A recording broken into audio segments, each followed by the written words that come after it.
terms of contradictions, I would like to just outline the many contradictions that I think the current government has been engaged in terms of how we are thinking about peace and security in Indo-Pacific and resources. Of course, in 2022, the Trudeau government released its long-awaited Indo-Pacific strategy, promising at least 2.3 billion Canadian dollars over 5 years to implement the strategy.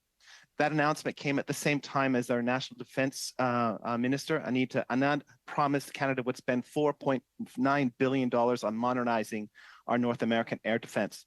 At the same time, our government committed funds to its objectives in Europe, including $2.6 billion to renew and expand Operation Reassurance, part of NATO's defense and deterrence measures in Eastern Europe.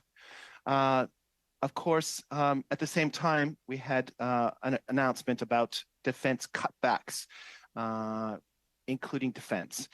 These contradictory positions raise inconvenient questions of how Canada is going to sustain its foreign and defense policy within the Indo-Pacific while resources are being diminished across the board or being deployed in Ukraine. How do we meet our priorities within the Indo-Pacific?